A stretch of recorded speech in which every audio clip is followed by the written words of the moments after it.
Nagsalita po ang ating mahal na Secretary John Vic na ang nagplano po rito, o yung pagkaintindi namin, ang nagplano ay kayo, Like Secretary Anyo, Secretary Gibot Chodoro, at ang pinangalan, ang Chief PNP, General Marbil. Parang apat yung pinangalanan sa isang interview ng ating Secretary ng DILG. Can I answer that, ma'am? Yes, please, your record. The question was, who planned this?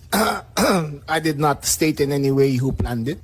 The meeting was of executive privilege. It is a conversation between the president. Once I mentioned, there was. So what exactly did you say? Ano sinabi po ninyo? They asked me- Pagkaintindi namin, itong apat na pinangalanan, ang siyang nagplano. Ma'am, we're already invoking namin. executive privilege in this matter.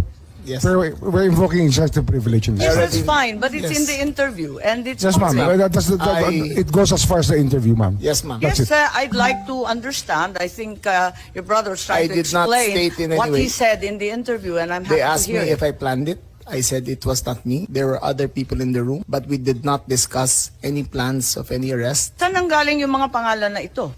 Ma'am, that again is executive privilege. Ma'am, let Pero me explain sa first, ma'am. interview po eh. Yes, Ang ma'am. liwanag Let eh. me explain first, ma'am. We were discussing rumors of an impending arrival based Parang hindi on yung ganun ang dating sa amin eh. Ang that is pagkaintindi that namin, is the whole apat na truth, nagplano. ma'am. That is we were discussing rumors. Go ahead, ma'am. Patugtog na lang natin para maintindihan ha. And was that the plan from the very Yes, from the beginning? very What beginning. what was, and who was really on top of this?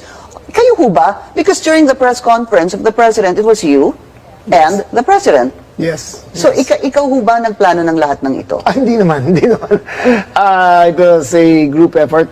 Secretary Chodoro was there, Secretary Anyo was there too, and the President and I.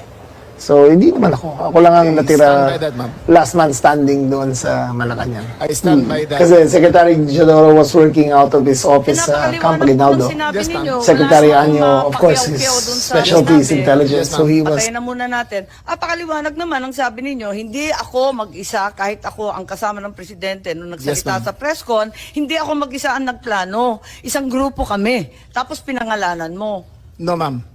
Sinabi ninyo eh. I state, ma'am, again, executive privilege. But, ma'am, Walang executive privilege kasi binunyag na I ninyo sa must TV. state it very clear, as I stated very clear, that there was no mastermind. We were discussing mainly about what the president's statements were in Hong Kong, and it was based all on that statement, ma'am. Sinabi ninyo na hindi kayo mag-isa na nagplano, kundi isang There was no grupo. planning, ma'am. Pero yun ang sabi eh. I said, hindi ako nagplano. Marami May kaming- isang grupo na ang nagplano. We were all talking about a rumor, ma'am, and that was all. Rumor lang yon. Yes, ma'am.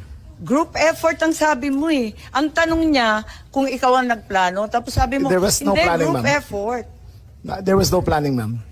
Ano yung, anong Earlier- in-effort ng group Ma'am, kapag hindi let plano? me make I think that we're intruding into executive privilege already, ma'am. I think that we please No, I'm respect just our. asking him to explain the media. Yes, ma'am. But Yes, it's already I'm a very thin confining- dividing line between what transpires in a room between I will- cabinet members I will- and a media statement. But there's a very thin dividing line, ma'am. Understood. I hope that we can respect executive privilege. Pero ngayon, sinabi kasi sa TV, paliwanag naman ninyo sa atin kung ano ibig sabihin. Kasi ang sinabi, hindi ako mag-isa na nagplano, may grupo kami. They asked me if I had planned it. Sabi ko, I did not plan it.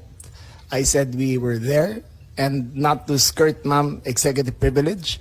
It was mainly because of the statements of the former president in Hong Kong that he said, in his words, ma'am, in Hong Kong, that, I think you have a clip, he said that, ang reading ko ay may ICC warrant of arrest na.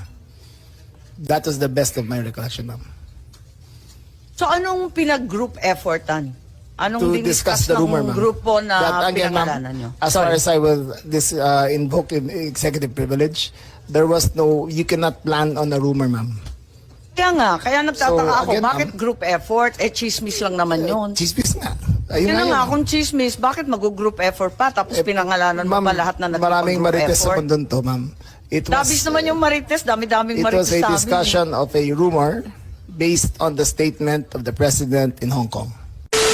Secretary Anyo, of course, his specialty is intelligence, so he was gathering all the information in his source, in his location. So ako lang ang nasa Malacanang. So he served this role, and the information that he gathered and shared was very reliable. And Such as, or is there such anything you can as share? the conversations on whether or not they would go home. Ibig sabihin, yung mga lawyers po sinasabi kay dating Pangulong Duterte. Parang gano'n ang lumalabas sa mga sources. Sources from Secretary Anyo? Sources ni Secretary Anyo. Opo. And he relayed that to the core team. So the core Yes. team is the President, yourself, Secretary Anyo, Secretary Teodoro, and The President. the